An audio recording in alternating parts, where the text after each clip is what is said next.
Hello बच्चों, कैसे हैं बच्चों। कैलकुलस वाला में आज हम मैट्रिसेस पर वीडियो बनाने जा रहे हैं। पिछले क्लास में हमने ट्रांसपोज ऑफ ए मैट्रिक्स बताया था, परिवर्त मैट्रिक्स के बारे में बताया था और सममित और विषम सममित दो प्रकार के आव्यूह होते हैं, उनके बारे में भी बताया था और जिनका परिभाषा हमने परिवर्त मैट्रिक्स के आधार पर दिया था कि यदि किसी वर्ग आव्यूह का ट्रांसपोज परिवर्त अपने खुद ओरिजिनल मैट्रिक्स के बराबर होता है तो उसे हम सममित आव्यूह कहते हैं, सिमेट्रिक मैट्रिक्स कहते हैं। और यदि किसी मैट्रिक्स का ट्रांसपोज -a के बराबर होता है, उसके अपने ओरिजिनल मैट्रिक्स के बराबर लेकिन चिन्ह में विपरीत होता है, तो उसे विषम सममित आव्यूह कहते हैं। तो सममित और विषम सममित के बारे में हमने बता दिया था और इस पर हम 2-3 थ्योरम करते हैं। थ्योरम और जो सीधे आपके बोर्ड में आते हैं, वैसे थ्योरम जो क्वेश्चंस के रूप में भी पूछे जाते हैं। इसलिए ध्यान दीजिए और कंसेप्ट को ग्रास्प करिए और प्रैक्टिस भी करिए और वीडियो को भी देखिए ताकि ज्यादा से ज्यादा कंसेप्ट क्लियर होते रहे आपका। और आशा है कि आप पीछे वाले वीडियो को देख करके इसको और अच्छा से समझेंगे। तो हम चलते हैं अभी जो सममित और विषम सममित आव्यूह के पर आधारित जो थ्योरम है उसको देखते हैं। सबसे पहले हम सममित आव्यूह के लिए और विषम सममित आव्यूह के लिए कंडीशन लिख लेते हैं। तो हमने बताया था कि जब ए एक सममित आव्यूह, सममित आव्यूह सिमेट्रिक मैट्रिक्स हो, सिमेट्रिक मैट्रिक्स हो तो a dash is equal to a होता है, ये शर्त है। तो जिस भी आव्यूह को मैट्रिक्स को सममित प्रूव करना हो, सिद्ध करना हो, तो बिना किसी रुकावट के उसका ट्रांसपोज निकालेंगे और ओरिजिनल मैट्रिक्स से उसका हम तुलना करेंगे। यदि दोनों एग्जैक्टली देखने में बराबर हो तो हम बोलेंगे कि ए एक सममित आव्यूह है। एग्जाम्पल भी दिया था हमने। और उसी तरह विषम सममित के लिए, जब ए एक विषम सममित, एक विषम सममित, देखो ये सब वर्ग आव्यूह होते हैं, याद रखिए, साथ साथ वर्ग आव्यूह भी होते हैं। एक विषम सममित, विषम सममित या skew symmetric, skew symmetric matrix हो तो इसके लिए कंडीशन होता है a dash is equal to -a। ये दो कंडीशंस याद रखिएगा, ये बहुत इंपॉर्टेंट कंडीशंस है। अब इस पर आधारित हम दो थ्योरम करते हैं और उस थ्योरम के आधार पर बहुत सारे एक्सरसाइज के क्वेश्चंस होते हैं, कुछ क्वेश्चंस भी लेंगे। तो पहले हम देखते हैं कि कौन सा थ्योरम बनता है। तो पहला थ्योरम लेते हैं हम।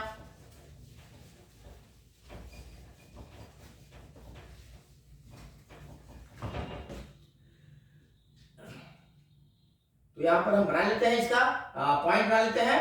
ट्रांसपोज, ट्रांसपोज पर आधारित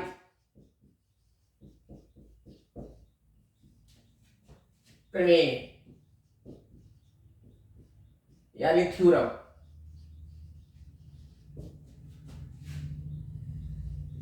तो इसमें लेते हैं कि सबसे पहला लेते हैं परिवर्त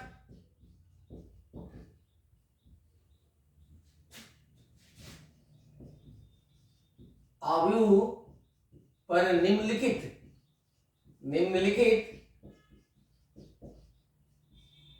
आव्यूह पर निम्नलिखित दो प्रमेय आधारित हैं। प्रमेय आधारित है।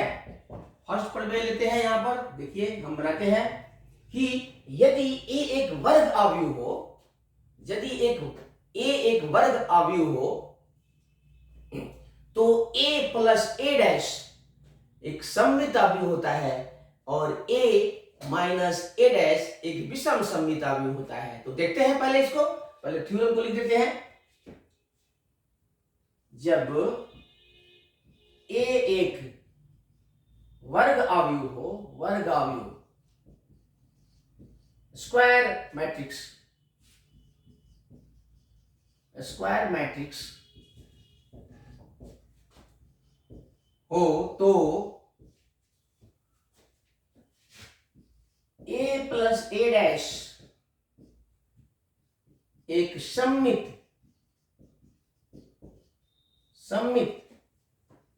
तथा a माइनस ए डैश एक विषम सममित अवयव होता है। विषम सममित अवयव होता है। बच्चों ध्यान रखो, एक कोई भी मैट्रिक्स हो तो उसका ट्रांसपोज निकाल करके उसमें हम ऐड कर देंगे तो जो नया मैट्रिक्स मिलेगा ए प्लस ए डैश, हम देखेंगे कि वो हमेशा सममित होता है और ए माइनस ए डैश हमेशा विषम सममित होता है। तो इसको थोड़ा साबित कर लेते हैं, हम देख लेते हैं कि कैसे साबित करेंगे इसको। तो इसका प्रूफ देख लेते हैं बच्चों, प्रूफ। अब इसके लिए हमें ट्रांसपोज का प्रॉपर्टी बताया है, उसको यूज करेंगे। सम का प्रॉपर्टी, एडिशन का प्रॉपर्टी, जोड़ का प्रॉपर्टी और माइनस का प्रॉपर्टी, और दोनों प्रॉपर्टी इसमें यूज है जो पहले पिछले वाले वीडियो में हमने बता दिया है, उसको एक बार देख लीजिएगा। ये बिल्कुल हम रेफरेंस देते चलेंगे लेकिन फिर भी आप देख लीजिएगा तो ज्यादा फायदा होगा। तो यहाँ पर है, हमें प्रूव करना है कि a प्लस ए डैश एक सममित अवयव है। तो हम सपोज कर लेते हैं a प्लस ए डैश बराबर p। तो a प्लस ए डैश को सममित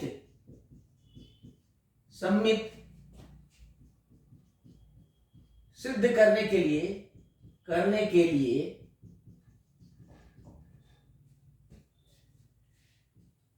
late p is equal to A plus A dash हमने सपोज कर लिया। तो a प्लस ए डैश को हमें सममित साबित करना है, इसका मतलब है p को ही सममित साबित करना है। तो यदि p डैश निकाल लें और p डैश p के बराबर हो तो p यानी a प्लस ए डैश एक सममित अवयव होगा। तो चलते हैं हम सीधे p का डैश निकालते हैं, परिवर्त निकालते हैं। इसलिए और फिर दूसरा वाला इसका पॉइंट लेंगे a माइनस ए डैश का। देखिए यहां पर कितना आसानी से हो जाता है ये।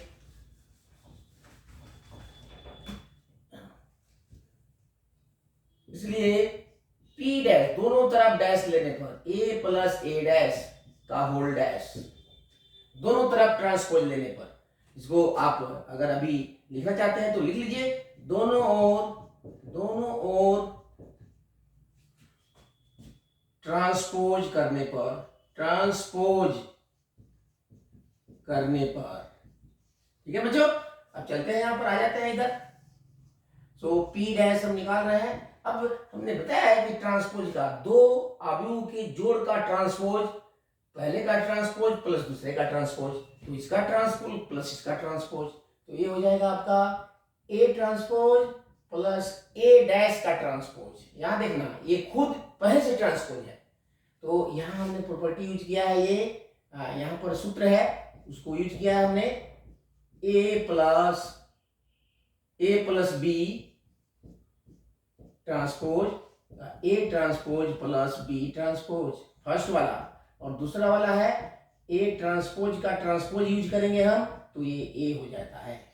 मतलब ट्रांसपोज का ट्रांसपोज ओरिजिनल मैट्रिक्स A होता है।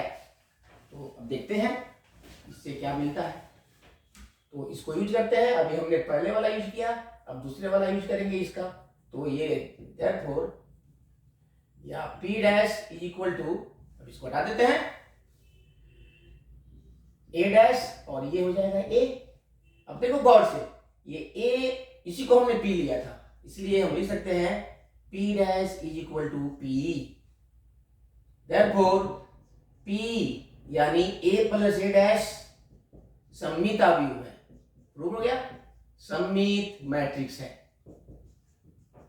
है, तो अब याद कर लीजिए, एक दफा प्रूव कर लिया। तो ए प्लस ए डैश हर स्थिति में हर जगह सममित अवयव होता है, चाहे ए कोई भी वर्ग अवयव हो, उससे कोई मतलब नहीं है। ए यदि कोई भी वर्ग अवयव हो तो ए प्लस ए डैश हमेशा सममित होगा, सिमेट्रिक मैट्रिक्स होगा। ठीक है, अब चलते हैं सेकेंड पॉइंट पर। फिर let Q is equal to A minus A dash, दूसरे वाले को भी इसको हमें प्रूव करना है विषम सममित। तो सममित हो या विषम सममित हो अपने आएगा, उसी आधार पर हम बताएंगे। हमारा तो काम है कि इसका डैश निकालना, क्योंकि सममित से प्रूव करना हो या विषम सममित सभी ट्रांसपोज से निर्धारित होते हैं। ट्रांसपोज यदि ओरिजिनल मैट्रिक्स के बराबर है तो सममित हो जाता है, और ट्रांसपोज यदि माइनस ऑफ ओरिजिनल के बराबर है तो विषम सममित हो जाता है। तो प्रत्येक केस में हमें इसका ट्रांसपोज निकालना है, तो इसका भी ट्रांसपोज निकालते हैं बिना किसी रुकावट के। तो देखिए यहां पर, इसलिए Q dash is equal to A minus A dash का होल डैश, ये भी दोनों ओर हमने ट्रांसपोज ले लिया। अब फिर वही प्रॉपर्टी यूज करते हैं, ये जो हम प्रॉपर्टी जब ट्रांसपोज का बताए थे, तो इधर आ जाते हैं। तो ये Q dash is equal to, अब इंडिविजुअल प्रॉपर्टी है, अब यहां पर फिर यूज करेंगे हम दूसरा वाला। फिर एक सूत्र आता है, इसमें a माइनस ए डैश का यूज करेंगे। आप देखिए यहाँ पर a minus B dash is equal to A dash minus B dash, order same होता है बच्चों इसमें। तो ये हो जाएगा आपका a dash minus A dash का डैश, तो ये हो जाएगा Q dash is equal to A dash minus A, because इसका तो डबल डैश होता है, पहले भी फॉर्मूला लिख दिया है। तो अब इसमें देखिए हमने Q माना है इसको, इसमें a पहले है माइनस, ये माइनस है इसलिए डिफरेंस है। अब इसमें माइनस कॉमन लेते हैं, पहले माइनस कॉमन लेते हैं। Q dash is equal to minus common लेंगे तो ये प्लस हो जाएगा इधर, और ये माइनस हो जाएगा। अब ये ओरिजिनल Q हो गया, therefore Q dash is equal to minus Q, therefore Q यानी a माइनस ए डैश एक विषम सममित अवयव है, क्योंकि ये विषम सममित अवयव का प्रॉपर्टी है, विषम सममित अवयव है, सममित अवयव है। ठीक है, तो इस तरह से हम a प्लस ए डैश को सममित और a माइनस ए डैश को विषम सममित अवयव हमने सिद्ध कर दिया। अब आप इसको जनरल में याद कर सकते हैं, यदि a कोई भी स्क्वायर मैट्रिक्स हो, किसी भी तरह का हो, चाहे ट्रिग्नोमेट्री से भरा हुआ हो, चाहे अलजेब्रिक से भरा हुआ है, तो a प्लस ए डैश हमेशा सममित अवयव होगा और a माइनस ए डैश विषम सममित। ठीक है बच्चों, अब इस पर आधारित जो बोर्ड में एक क्वेश्चन से श्योर एंड शॉर्ट आता है उसको मैं बता रहा हूं। उसके लिए कंसेप्ट, यदि a कोई वर्ग अवयव हो तो उसे हमेशा हम एक सममित और एक विषम सममित के योग के रूप में व्यक्त कर सकते हैं। किसी भी वर्ग अवयव को जो पहले से नहीं मालूम है कि यह किस प्रकार का अवयव है, तो हम उसको एक सममित अवयव और दूसरा विषम सममित अवयव के जोड़ के रूप में हमेशा व्यक्त कर सकते हैं। और इस पर एक क्वेश्चन आता है, देता है कि a बराबर इतना को एक सममित और एक विषम सममित अवयव के रूप में एक्सप्रेस करें, व्यक्त करें। तो उसके लिए हम फॉर्मूला बना देते हैं सीधे एकदम डायरेक्ट, और जो इसी पर आधारित है, a प्लस ए डैश सममित है और a माइनस ए डैश विषम सममित है। तो लेते हैं एक पॉइंट और एक थ्योरम और, नेक्स्ट थ्योरम।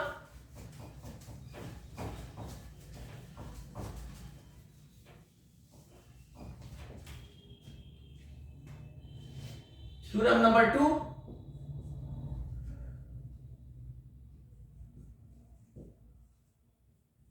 प्रमेय यानी थ्योरम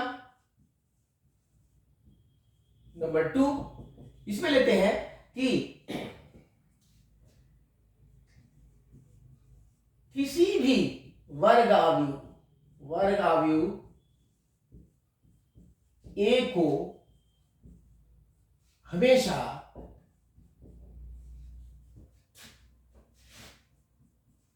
एक सममित तथा दूसरा एक विषम सममित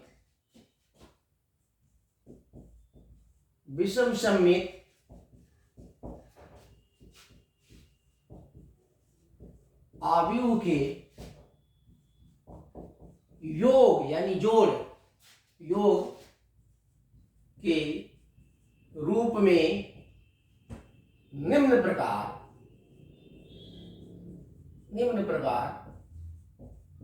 व्यक्त किया जा सकता है,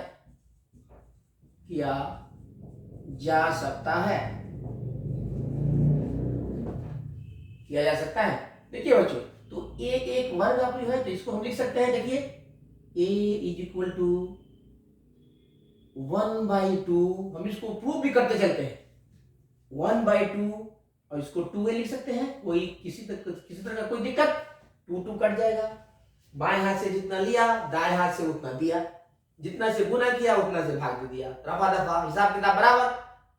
इससे क्या होता है, this is very handy method to prove some typical results in maths है। जितना लिया उतना दिया, जितना से गुना किया उतना से भागा, जितना जोड़ दिया उतना घटा दिया, लेन देन बराबर। अब इसको हम आम भाषा में अपने आम जिंदगी में कहते हैं कि लाठी भी नहीं टूटी और सांप भी मर गया, ठीक है। उसी तरह ये क्वेश्चंस भी हो जाएगा और किसी तरह का कोई लॉस भी नहीं होगा। तो इसको हम लेते हैं, थोड़ा आगे बढ़ाते हैं। देखो बच्चों, ये 1/2 और इसको थोड़ा और भी एक्सटेंड करके लिखते हैं, a प्लस a लिख सकते हैं, इसको 2a को, इसको भी और भी बढ़ाते हैं आगे थोड़ा सा, देखो अब इसको, अब a और इसमें कुछ जोड़ देते हैं, a' और फिर ये तो a लिख दिया और जितना जोड़े हैं उतना घटा देते हैं, तो हिसाब किताब बराबर, ये तो कट के वहीं आ जाएगा ना, ओके। अब इसको एक साथ ले लेते हैं और इसको एक साथ ले लेते हैं, देखो कितना हैंडी मेथड है ये। ओरिजिनल मैट्रिक्स ए को ही एक सममित और विषम सममित में व्यक्त करने का सिंपल तरीका है, जिसे आपको समझने में दिक्कत होती है तो हमने यहाँ पर तोड़ के बता देते हैं। तो यहां से यहां जाएंगे तो ये a is equal to half a plus a' और दूसरा है हाफ a माइनस a'। देखिए कितना, अब a को हम लिख सकते हैं। अब अभी हमने इसके पहले वाले थ्योरम में बताया है कि a प्लस a' एक सममित अवयव है और a माइनस a' एक विषम सममित अवयव है। तो हमने एक सममित और एक विषम a equal to p plus q के रूप में व्यक्त कर दिया। अब तो लिखना है, अगर ये दिया कैसे, एग्जांपल से मैं देता हूं, बहुत सिंपल है। इसलिए a इज इक्वल टू हम p प्लस q लिख सकते हैं। ये बहुत ही इंपॉर्टेंट स्टेप्स है, इसको ये फॉर्मूला तुम ले सकते हो, जहां p is equal to half a plus a' बराबर सममित अवयव है, ये सममित है, सममित मैट्रिक्स, और q हमने लिया है 1/2 a माइनस a', जहां ये विषम सममित है, विषम सममित मैट्रिक्स है। तो इसका हम एप्लीकेशन कैसे करेंगे कि मान लिया कि ये एक मैट्रिक्स दिया हुआ है, कहेगा कि उसको एक सममित और एक विषम सममित के जोड़ के रूप में व्यक्त कीजिए, तो हमें a तो दिया ही रहेगा, उससे a' निकाल लेंगे और दोनों को जोड़ करके 2 से भाग दे देंगे।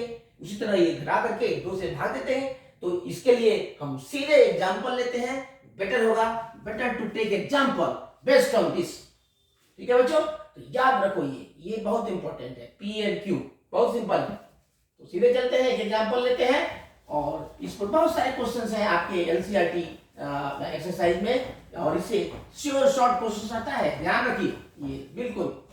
तो इसका एग्जांपल लेते हैं, बेटर है कि वर्ग अवयव a इज इक्वल टू, हम सुविधा के लिए छोटा ही अवयव लेते हैं 2/2 का, 2 3 5 7 को एक सममित एवं विषम सममित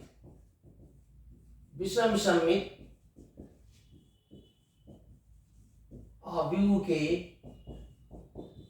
जोड़ के रूप में व्यक्त करें। तो सीधे सॉल्यूशन पर चलते हैं। ये देखो यहाँ पर कितना आसान है, उसको ध्यान में रखेंगे। अभी जो बताया हमने, तो यहाँ पर गिवन है ए लिख लो पहले, A equal to 2 3 5 7। Okay, therefore A dash निकालना पड़ेगा। यहाँ पर ए डैश निकाल लीजिएगा। तो ए डैश कैसे निकालते हैं, रोज को कॉलम बना देते हैं और कॉलम को रोज बनाते हैं। फर्स्ट रो तो first column, second row second column, rows and column को हमने पिछले वीडियो में देख लीजिएगा। पिछले वाले वीडियो में सब जाकर देखिए, unit wise chapter wise questions किया जा रहा है। इसलिए बच्चों हमेशा जो पीछे का वीडियो देखिएगा तो आगे का बहुत आसान हो जाएगा समझना। तो इसमें रोज एंड कॉलम्स को आपस में अदला बदली करने से जो मैट्रिक्स प्राप्त होता है उसे ही हम परिवर्त या ए डैश या ट्रांसपोज ऑफ मैट्रिक्स ए बोलते हैं। अब ये निकल गया तो सीधे पी निकालते हैं। इसलिए P इक्वल टू 1/2 और A प्लस A डैश होता है बच्चों। तो ये हो जाएगा 1/2 और सीधे A लिखते हैं यहाँ पर 2 3 5 7 प्लस यहाँ पर 2 3 5 7। तो ये हो जाएगा 1/2। अब इसको दो मैट्रिक्स को जो 2 + 2 4 3, देखो करस्पॉन्डिंग संगत अवयव को जोड़ना है। ये सब मैंने पहले बता दिया है, ये आप देखते जाइए। 14 ध्यान रखना, 2 से डिवाइड कर दो। तो इसलिए P इक्वल टू आ गया आपका, 2 से करोगे डिवाइड तो ये हो जाएगा 2 4 4 7। तो ये हो जाएगा आपका P। इसको हम नोट करके रखेंगे और फिर हम A equal to P + Q के रूप में लिखेंगे। ठीक है, अब फिर हम लिखते हैं आपको Q जो हमने फॉर्मूला में बताया है।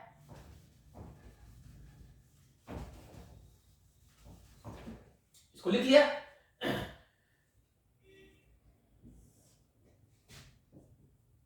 इसको हटा देते हैं, क्वेश्चन भी हटा देते हैं। क्वेश्चन तो हमारे पास है। तो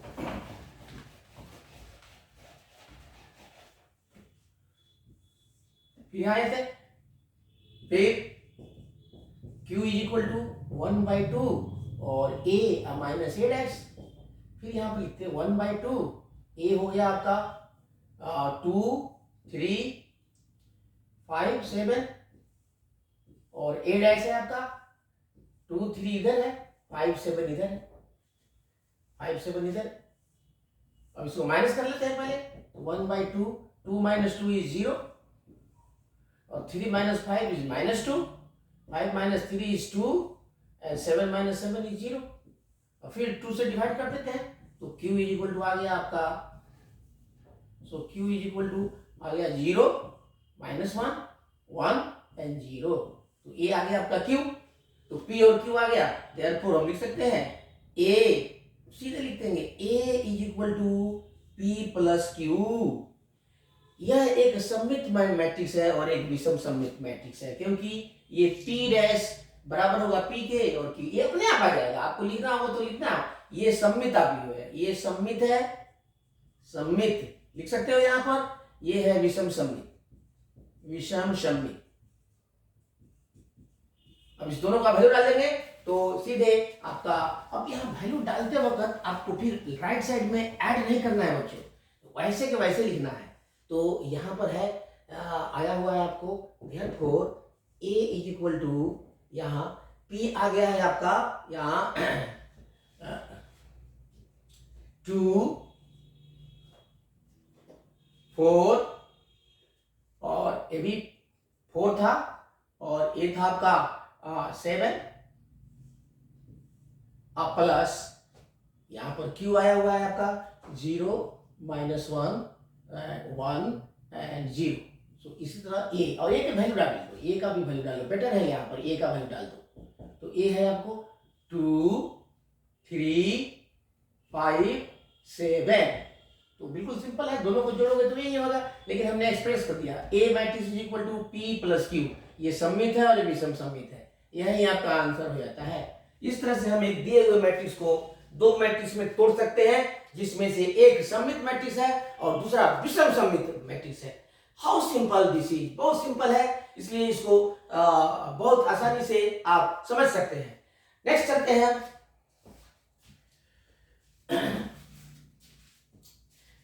नेक्स्ट एग्जांपल लेते हैं कुछ इसी पर आधारित, देखते हैं कि वे कितने अच्छे क्वेश्चंस हैं।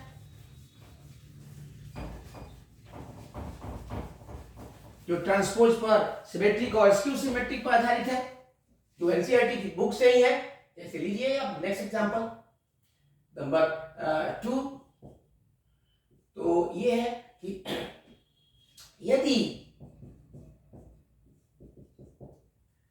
a is equal to cos alpha sin alpha minus sin alpha and cos alpha, एक वर्गाव्यूह हो तो सिद्ध करें कि a dash a is equal to I, ये सिद्ध करना है। तो बहुत सिंपल है, सॉल्यूशन है, ले लेते हैं सीधे। a तो दिया गया है, a is equal to cos alpha sine alpha, और ये माइनस साइन अल्फा, और ये है कॉस अल्फा। तो सीधे therefore a डैश निकाल लेते हैं। सो a डैश हो जाएगा आपका इसका ट्रांसपोज। तो ट्रांसपोज करने के लिए तो आप जानते हैं रोज को कॉलम बदल देते हैं, कॉस अल्फा साइन अल्फा, और ये हो जाएगा माइनस साइन अल्फा, और ये कॉस अल्फा। ठीक है, इसलिए हम यहां सीधे लेते हैं, इसको मल्टीप्लाई करते थे, a dash a, therefore a dash a is equal to, a dash यहां लिख लेते हैं cos alpha minus sine alpha, और यहां पर sine alpha and cos alpha into, ये अपने आप आ जाएगा कॉस साइन अल्फा, फिर ये ले लेते हैं कॉस अल्फा साइन अल्फा, और ये है माइनस साइन अल्फा और कॉस अल्फा। अब दो मैट्रिक्स का मल्टीप्लाई कैसे करते हैं, रोज कॉलम फिर कॉलम, तो ये भी 2 by 2 का मैट्रिक्स होगा। तो ये हो जाएगा आपका, देखो cos alpha cos square alpha, और ये हो जाएगा ये प्लस, ये भी प्लस हो जाएगा sine square alpha, minus minus plus हो जाएगा। ये तो first element, second element cos alpha sine alpha, देखिए यहाँ पर cos alpha sine alpha plus this into this, तो minus sine alpha cos alpha, फिर ये हो गया। फिर दूसरा वाला रो लेते हैं, दूसरा के साथ इसका, तो साइन अल्फा कॉस अल्फा और फिर दिस इंटू दिस, तो ये minus sine alpha cos alpha, ठीक है, और फिर this into this, sign square alpha plus cos square alpha, sign square alpha plus cos square alpha, और त्रिकोणमिति का फॉर्मूला है।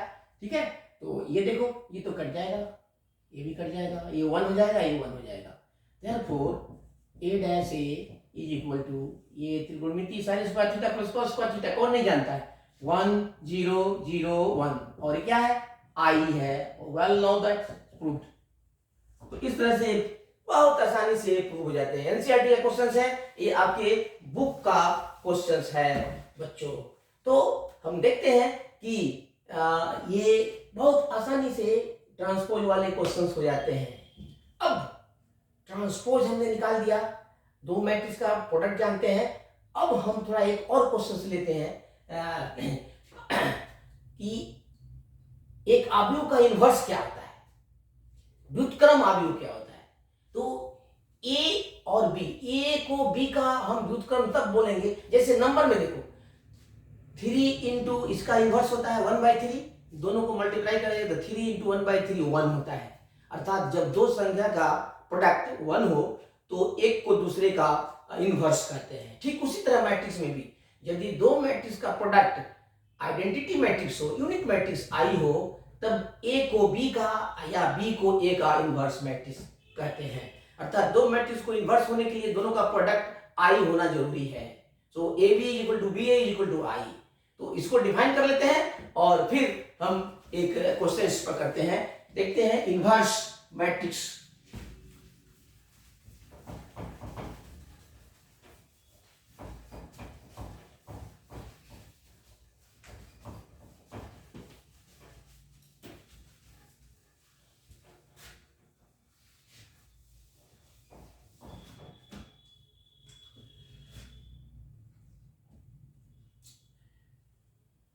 इन्वर्स मैट्रिक्स करने से पहले एक और हम एनसीईआरटी का एग्जांपल लेते हैं आपको प्रैक्टिस कराने के लिए, तब उस पर चलेंगे तो और बेटर होगा। चलिए नेक्स्ट फिर लेते हैं हम एक ट्रांसपोज और सिमेट्रिक और स्क्यू सिमेट्रिक मैट्रिक्स पर। Example number 3, A equal to, ये 3/3 का है। देखो 3/3 क्या होता है, ये भी बुक से है, 6 - 2 and 2 -2 3 and 1 -1 है, and this is 2 -1 and 3 को सममित एवं विषम सममित मैट्रिक्स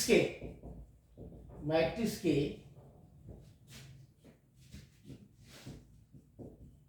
जोड़ के रूप में व्यक्त करें।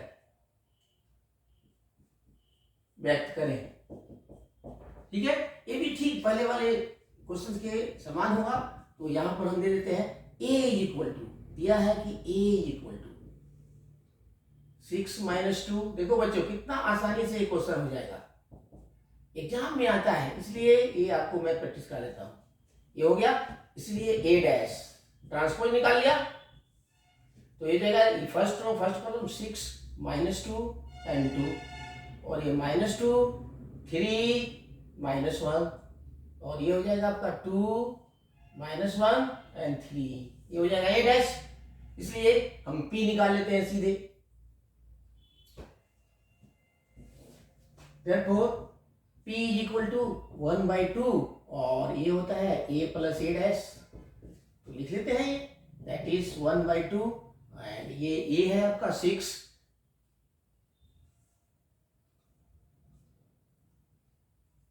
-2 2 -2 3 and -1, और ये है 2 -1 and 3 प्लस, फिर सॉरी ये हो जाएगा आपका 6 -2 and 2 -2 3 -1, और ये है 2, और ये है -1 and दिस इज 3। इसको ऐड कर लेते हैं तो 12 -4 और sorry -4 6 and -2 and 4 -2 and 6 by 2। therefore हम P इक्वल टू सीधे यहां लिख देते हैं, एट 2 से डिवाइड करके, तो ये हो जाएगा 6 12/2 -2 2 and this is -2 and this is 3 and this is -1, और ये हो जाएगा 2 -1 and 3, तो P आ गया। फिर इसी तरह Q निकाल लेते हैं।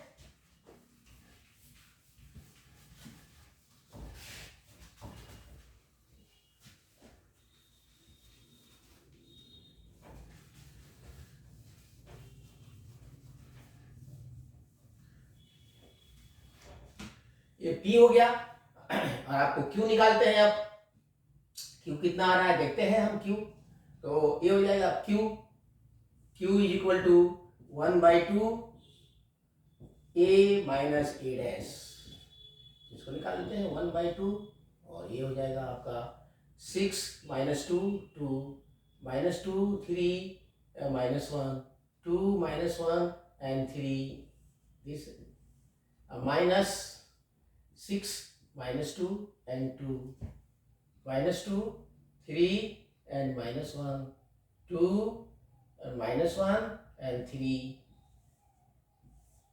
तो इसको लिखते हैं माइनस करके तो ये हो जाएगा आपका 6 माइनस 6 0, माइनस टू देखिए, minus two minus minus plus तो 0, और ये माइनस दिस से भी 0 हो गया बच्चों, ये सब 0 हो जाएगा। देखो यहाँ पर ये तो 0 आ गया, और ये भी 0, ये भी 0, ये भी 0, ये भी 0, ये भी 0, तो ये 0 हो गया। Therefore Q is equal to आ गया आपका 0 मैट्रिक्स 0 0 0 0 0 0। ये फॉर्चुनेटली ये आपका आ गया, ये 0 0 नहीं आता एक्चुअली, इसलिए हम लिख सकते हैं कि P इज इक्वल टू, सीधे इसको लिखेंगे और ये ही है। So this is that. Therefore A is equal to P plus Q, तो A हो जाएगा आपका 6 minus 2 2 minus 2 3 minus 1, and this is 2 minus 1 and 3 is equal to, यही आया हुआ है ये 6 minus 2 2 and minus 2 3 minus 1 and 2 minus 1 3 and plus, लेकिन लिखना तो पड़ेगा ये 0 0 0 0 0 0 0 0 0। तो इस तरह से ये रहा आपका आंसर। तो इस तरह से हम किसी भी वर्ग अवयव को एक सममित और एक विषम सममित अवयव के रूप में आसानी से व्यक्त कर सकते हैं A is equal to P plus Q method से। तो आशा है कि आपको बहुत सिंपल वे में समझ में आया होगा। अब इस पर क्या करके खूब प्रैक्टिस करिए, और समझ में नहीं आया तो वीडियो देखिए और फिर कमेंट बॉक्स में लिख के भेजिए। और अब आज के लिए बस इतना ही, फिर मिलते हैं बच्चों कल।